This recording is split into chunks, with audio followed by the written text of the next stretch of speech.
Good morning, everyone, and welcome to the PivotBoss pre-market video for Friday, January 25th, 2019. Happy Friday, everyone. I'm Frank Ochoa, aka PivotBoss. Here's a look at the daily time frame of the ES.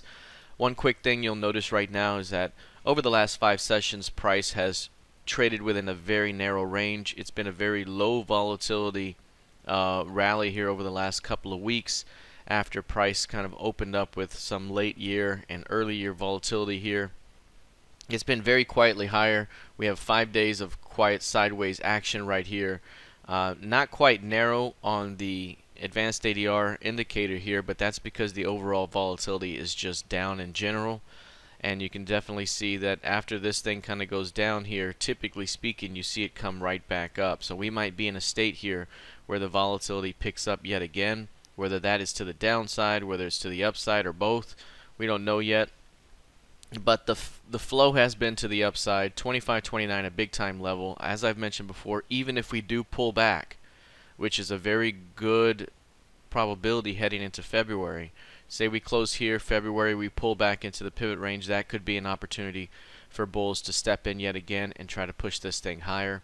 Any failure to hold 25.50 or 25.30 opens up more return to the downside. So again, right now things are very tightly coiled, very difficult to kind of jump into a trade when prices are just kind of chopping in the middle of this range.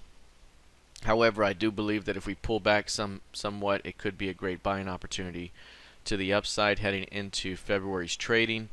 But again, we got to see how prices trade out of this range. Right now, very, very quiet action so far. If you take a look at the NQ, very similar type of price action so far as well. This one also 5 days sideways, 6-7 days sideways.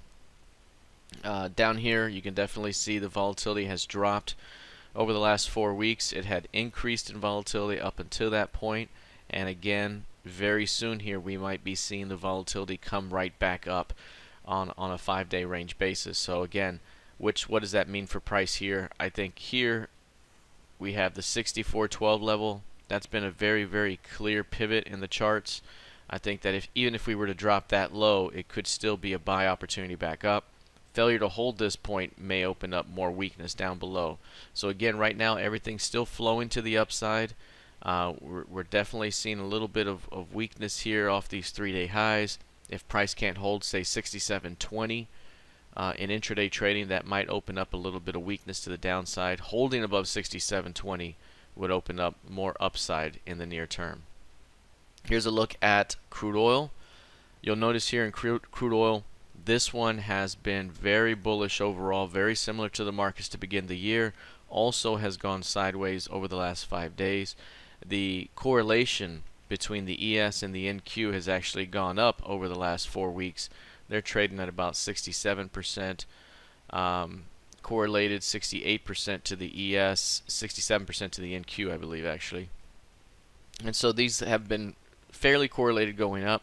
What you see right now with the ES, or rather with the crude oil, is a 2-day higher high failure. So it pushed above 2-day highs and is starting to fail back below.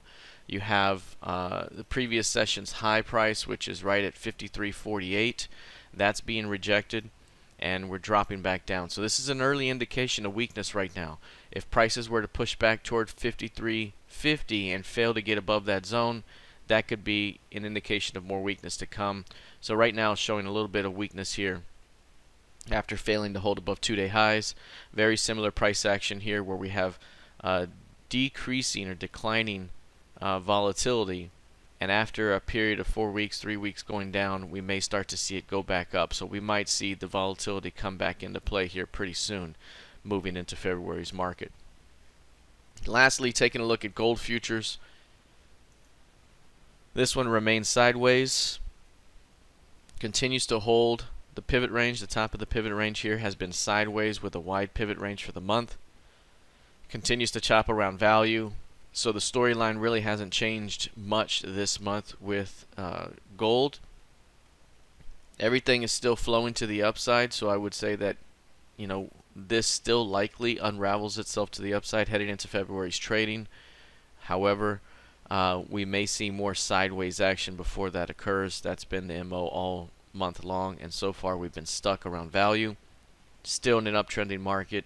Still have some leeway to the downside to drop into as low as 1255, 1250 before this thing falls down even further. That 1255, 1250 zone is very important right there for bulls to defend, even if we do pull back that far. So right now, still very bullish, and bulls defending 1275s right now for a shot higher. We'll see how that develops as well. All right, that is it for now. We'll see how this plays out heading into the rest of the session. Good luck, trade well, and happy Friday. Be sure to like, share, and subscribe, and have a fantastic weekend. Take care.